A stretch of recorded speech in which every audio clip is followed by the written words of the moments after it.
Hello my dear Scalites. Today I am going to explain you the first chapter of history, that is an introduction to history. अभी तक आप लोगों ने जो पढ़ा है till 5th class SST वो actually is a mixture of EVS, science और you may say and SST. मतलब हम टोटली उसे हम ये नहीं कह सकते एक सेपरेट. अब आप 6th स्टैंडर्ड में आ गए हो और 6th स्टैंडर्ड में आप जो SST पढ़ोगे उसके अंदर 3 सेक्शंस होंगे, history, civics and geography. History में आप लोग जो चैप्टर्स पढ़ोगे बेसिकली वो किससे रिलेटेड होगा, जो चीज़ हमारे मतलब हमसे पहले हो चुकी है, जो चीज़ पास्ट हो गई है, जो पास्ट सब कुछ पास्ट हो गया है, जो इम्पोर्टेंट इवेंट्स थे, जो किंग्स, बैटल्स, मॉन्यूमेंट्स, ब्रिटिशर्स, सब कुछ आप हिस्ट्री में पढ़ोगे. ठीक है. और हिस्ट्री जो है बेसिकली 3 पार्ट्स में डिवाइडेड है. Ancient history, medieval history and modern history.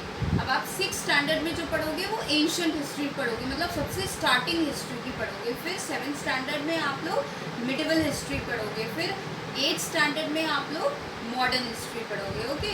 और सिविक्स में बेसिकली हम लोग क्या पढ़ेंगे, everything related to politics.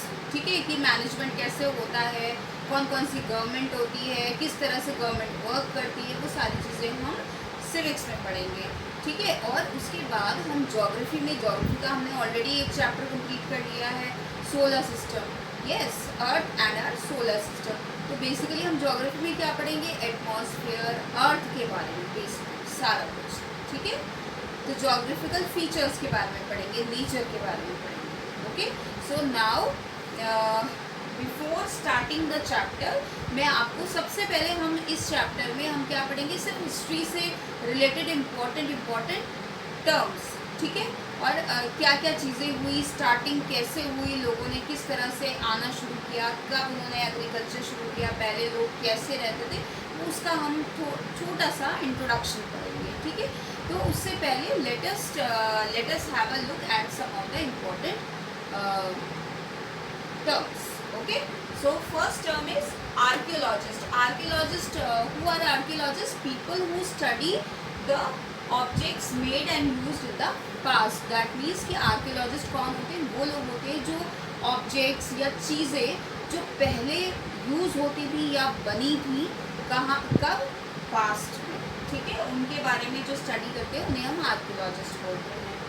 Excavation क्या होता है, बेसिकली क्या होता है, आप लोगों ने जैसे न्यूज़ में कई बार आता रहता है कि जब हम, वो प्रोसेस होता है एक्सकवेशन, जब हम किसी चीज़ को ढूंढते हैं. किस तरह की चीज़ें, ऐसे नहीं कि कोई भी चीज़ नहीं, जो जिसके बारे में हमें हिस्ट्री में पता चलता है कि हाँ भाई ये चीज़ बहुत पहले हुई थी और आज जो है ये क्या है कि आज ये नहीं है, लेकिन हमें ये लगता है कि इसके अवशेष, इसके जो बचे हुए चीज़ें हैं, वो चीज़ हमें वहाँ पर मिल सकती है पर्टिकुलर प्लेस पे. तो उसके लिए हम क्या करते हैं कि खुदाई करते हैं, डिगिंग करते हैं, डिग करके, क्योंकि क्या होता है कि कभी फ्लड आ जाता है तो कभी अर्थक्वेक आ जाता है, तो उसकी वजह से वो सारी चीज़ें डिमोलिश हो जाती हैं और नीचे दब जाती है. तो उन चीज़ों को फाइंड आउट करने के प्रोसेस को हम एक्सकवेशन बोलते हैं.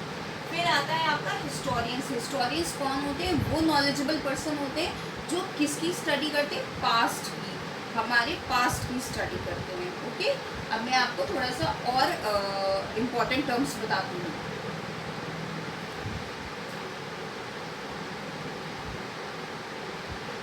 अब आता है आपका इंस्क्रिप्शंस.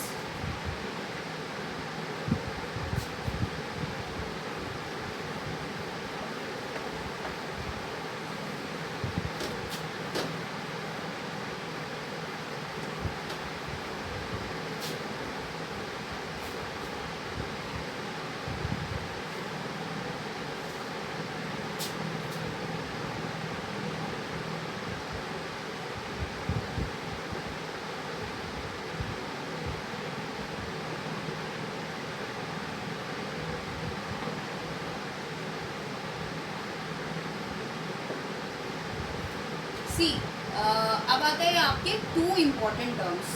वो 2 इम्पॉर्टेंट टर्म्स कौन कौन सी है, एक तो मैन्यूस्क्रिप्ट है और दूसरा है इंस्क्रिप्शन. मैन्यूस्क्रिप्ट क्या होता है, कि मैन्यूस्क्रिप्ट जो होता है वो बुक्स होती हैं जो बहुत पहले कभी जो है ना हाथ से लिखी गई थी, हैंड रिटन होती है। और बेसिकली ये किस चीज़ पर लिखी गई थी? पहले पाम लीफ होती थी, बड़े बड़े पाम की लीव्स होती थी, उसके ऊपर लिखा जाता था, ठीक है। या फिर बार्क ऑफ ट्रीज, ट्री का आपने देखा होगा जो ट्रंक होता है उसका जो बिल्कुल पतला सा स्किन की तरह एक अगर हम पीस निकाल लेते तो उसके ऊपर लिखा जाता था पहले। क्यों? क्योंकि पहले पेपर अवेलेबल नहीं था।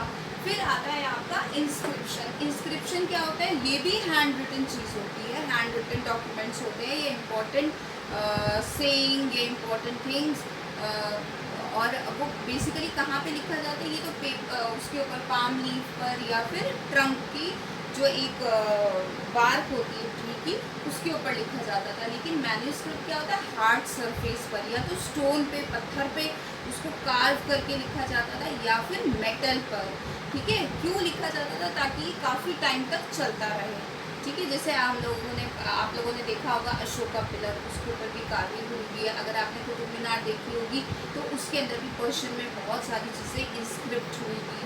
इसी तरह बहुत सारे इंपॉर्टेंट मॉन्यूमेंट्स हैं, अगर आप जाते हो तो वहाँ पर देखो कि उसके ऊपर सारी चीज़ें वो स्टोन से बनी हुई लिखी हुई होती हैं, ओके। फिर आता है आपका एक आता है स्किल्ड गैदरर्स।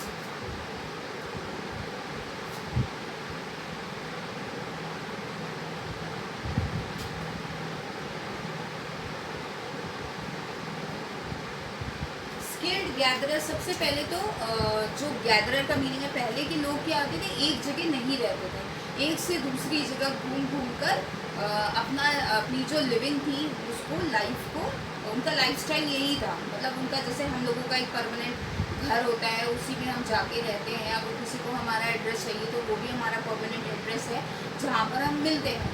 लेकिन उन लोगों का ऐसा कुछ नहीं होता था, क्योंकि पहले के लोग इतने ज़्यादा एडवांस नहीं थे। धीरे धीरे उनके अंदर समझ आनी शुरू हुई। अब गैदरर्स का मतलब क्या है? जो लोग इकट्ठा करते हैं, घूमते हैं और इकट्ठा करते हैं सामान।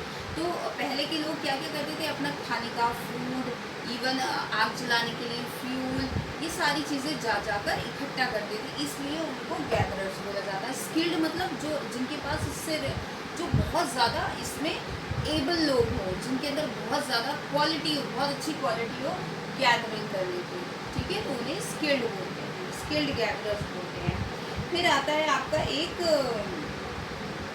Word tributaries. ट्रिब्यूटरीज आपने पहले भी पढ़ा होगा कि जैसे एक रिवर फ्लो होकर आती है तो उसके अंदर से एक और ब्रांच निकल आती है रिवर की, तो उसे हम ट्रिब्यूटरी बोलते हैं, ओके।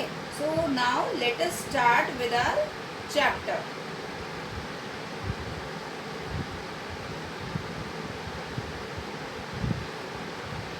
सबसे पहले, बहुत पहले की बात है, सबसे पहले लोग कहाँ पर रहते थे?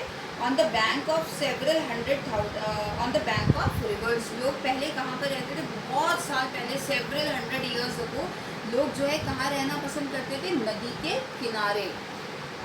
सम of the earliest people who lived there were skilled gatherers, that is the people who gathered food. अब जो लोग नदी के किनारे रहते थे वो बेसिकली, मैंने आप लोगों को बताया कौन थे? स्किल्ड गैदरर्स थे। और बेसिकली वो क्या गैदर करते थे? फूड गैदर करते थे। फिर उसके बाद आता है आपका the Sulaiman and Kirthar hills to the north west were some of the areas where women and men first began to grow crops such as wheat and barley about 8,000 years ago. अब एक हिल एरिया था, कौन सा था? सुलेमान और Kirthar hills. ये माना जाता है कि 8,000 ईयर्स बैक मेन ने और वीमेन ने सबसे पहले एग्रीकल्चर या क्रॉप को ग्रो करना इस एरिया में शुरू किया था, ओके। और उसके साथ साथ लोगों ने क्या और शुरू किया था? एनिमल्स को डोमेस्टिकेट करना, रियर करना, like for example sheep, goat and cattle, and started living in villages. फिर उन्होंने क्या किया? धीरे धीरे जब एग्रीकल्चर या क्रॉप ग्रो करने शुरू किए तो उसके लिए उन्हें ज़रूरत पड़ी किस चीज़ की? कि एक जगह रुककर उन क्रॉप्स का ध्यान रखना, उन क्रॉप्स को किससे बचाना? वाइल्ड एनिमल्स, बर्ड से प्रोटेक्ट करने के लिए। तो उसके लिए उन्होंने क्या किया? फिर एक जगह रहना शुरू किया। और फिर वो किस में रहना शुरू कर दिया? उन्होंने विलेज में रहना शुरू कर दिया। और फिर उसके साथ साथ उन्होंने क्या चीज़ और स्टार्ट करी? रियर करना, एनिमल्स को डोमेस्टिकेट करना शुरू किया, पालना शुरू किया, ठीक है। और वो कौन कौन से एनिमल्स थे? गोट, शीप, कैटल्स में बफलो, इवन काउस, ठीक है। ऐसे एनिमल्स या जो और एनिमल जो ह्यूमन बीइंग को नुकसान नहीं पहुंचाते थे, ऐसे उनको करना शुरू किया, पालना शुरू किया। अब जो सबसे पहले राइस कहाँ पर ग्रो हुआ? चावल। राइस किसे बोलते हैं? चावल को। राइस सबसे पहले कहाँ ग्रो करना शुरू किया था? नॉर्थ विंध्यास, जहाँ पे विंध्या हिल्स हैं, उस साइड पे, उसकी नॉर्दर्न साइड पे सबसे पहले चावल या राइस ग्रो हुआ था। So men and women moved in search of livelihood as well as to escape from natural disasters like floods और droughts. Sometimes men marched in armies conquering other lands. अब क्या हुआ? लोग अब एक जगह रहना शुरू कर दिया, लेकिन फिर भी लोग एक से दूसरी जगह मूव करते थे। बेसिकली क्यों मूव करते थे?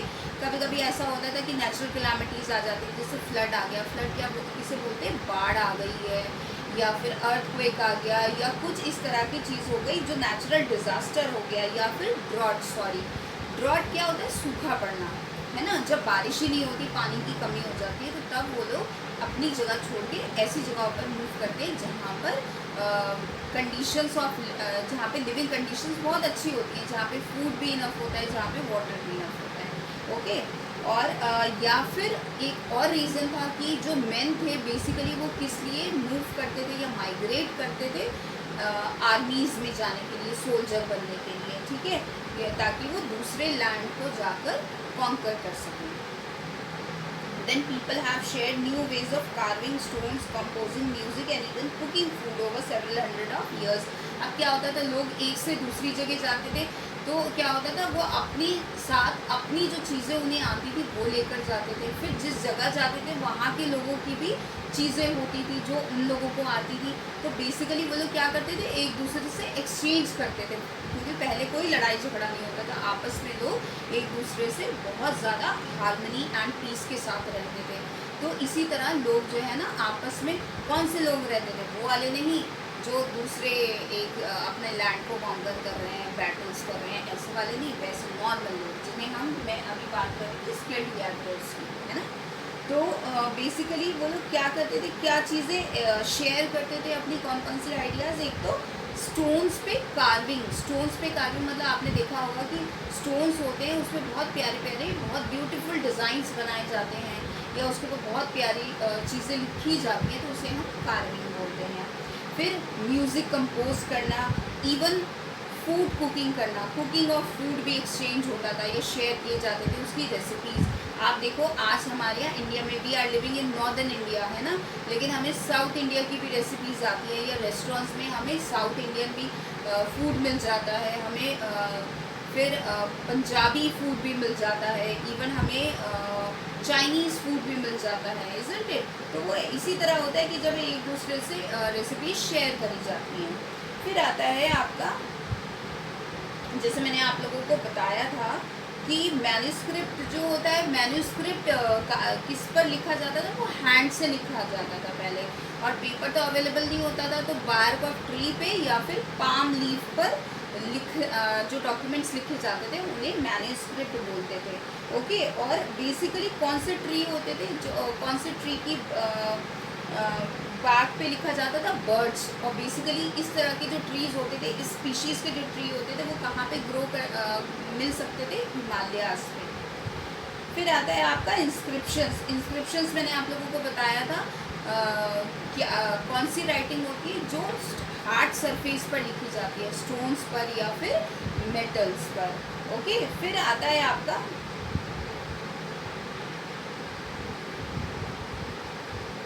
आर्कियोलॉजिस्ट जो थे, वो बेसिकली क्या स्टडी करते थे? मैंने आप लोगों को बताया था कि जो रिमेन्स, जो बच जाते थे, जो अवशेष बच जाते हैं किसके?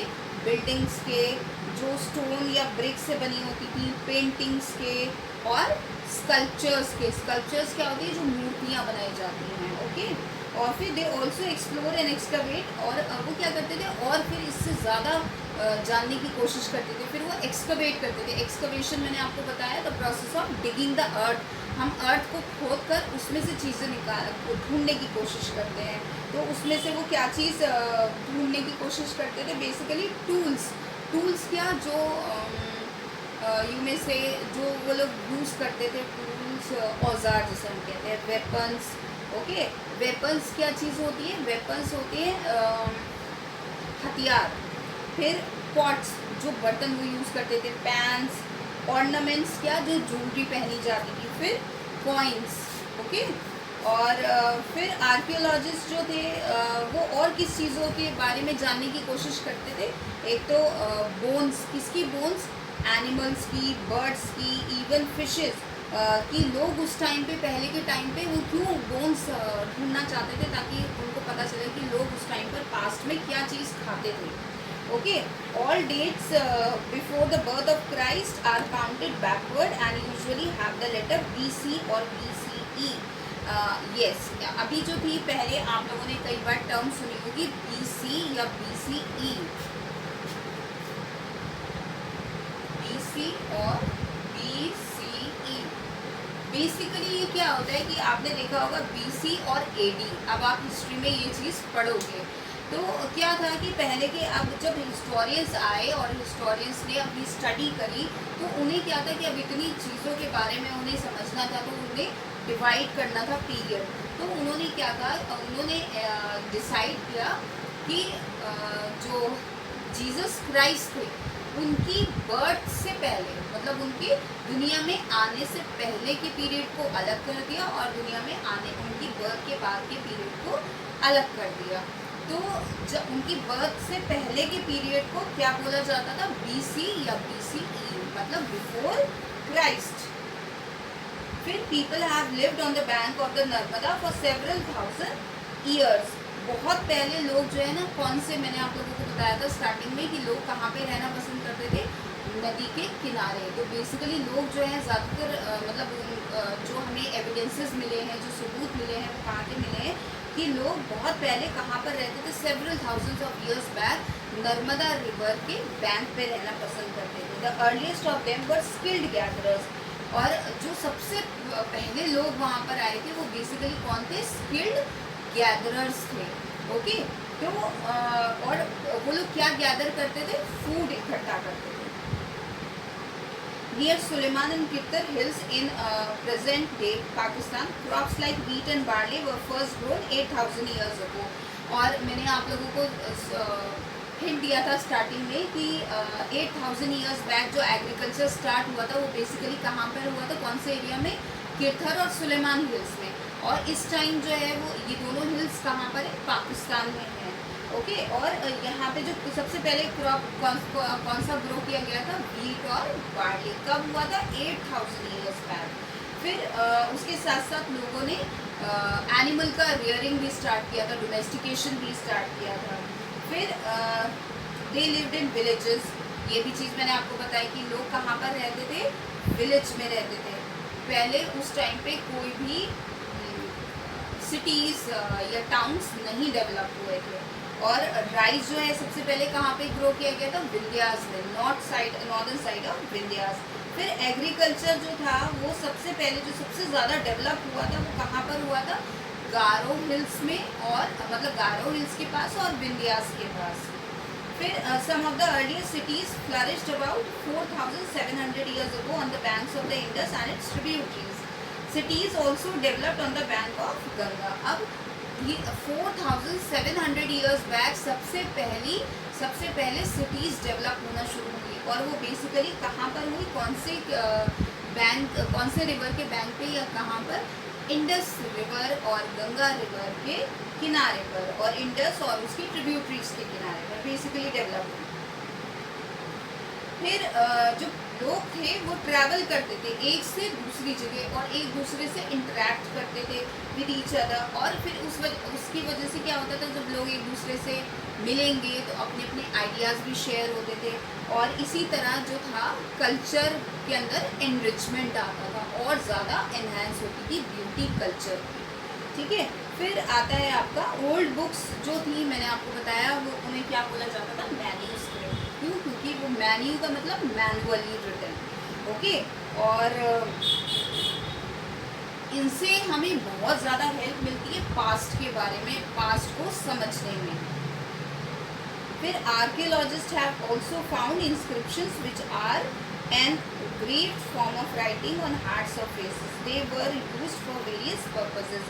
अब क्या है, आर्कियोलॉजिस्ट ने और क्या क्या चीज़ें ढूंढी हैं, इंस्क्रिप्शंस भी ढूंढे हैं जो बहुत ज़्यादा इंपॉर्टेंट है, क्योंकि बहुत इंपॉर्टेंट इवेंट्स या बहुत इंपॉर्टेंट डेट्स जो हैं वो इंस्क्रिप्शंस के थ्रू लिखी जाती थी, जो बहुत टाइम तक चलती रहती थी।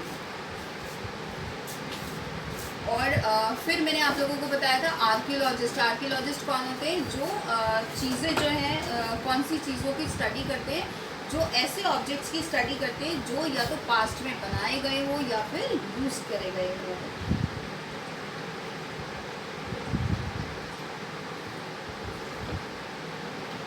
यस, फिर the people who study, yes मैंने आप लोगों को एक चीज़ और बताई थी, जो लोग पास्ट की, जो स्कॉलर्स या नॉलेजेबल पर्सन जो पास्ट के बारे में स्टडी करते हैं उन्हें हम हिस्टोरियंस बोलते हैं।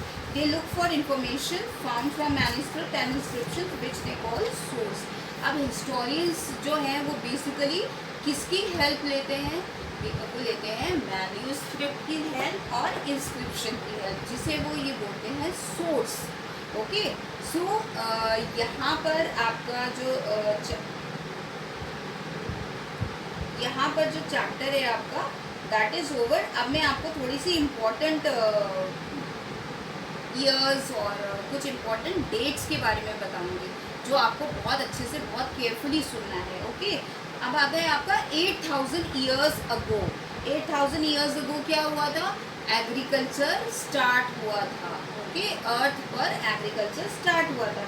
फिर 4700 ईयर्स बैक क्या हुआ था, सबसे पहली सिटीज़ एमर्ज हुई थी, बनी थी, ओके। फिर 2500 ईयर्स अगो क्या हुआ था, मगध किंगडम, सबसे पहला किंगडम आया था। सबसे पहला किंगडम कौन सा था, मगध, ओके। वो कब आया था, 2500 ईयर्स अगो। अब क्या है, मैंने आप लोगों को 3 इंपॉर्टेंट ईयर्स बताए। एक तो कौन सा है, 8000 ईयर्स बैक। 8000 ईयर्स बैक क्या होता है, एग्रीकल्चर सबसे पहले स्टार्ट हुआ था 8000 ईयर्स बैक। फिर 4700 ईयर्स अगो क्या हुआ था, सबसे पहली सिटीज़ बनी थी, डेवलप हुई थी, ओके। फिर आया आपका 2500 ईयर्स बैक अगो क्या हुआ था, सबसे पहला किंगडम जिसका नेम था मगध किंगडम, ओके, वो एमर्ज हुआ था। So here your chapter is over and what is your homework? Your homework is to read the chapter thoroughly, okay. Each and every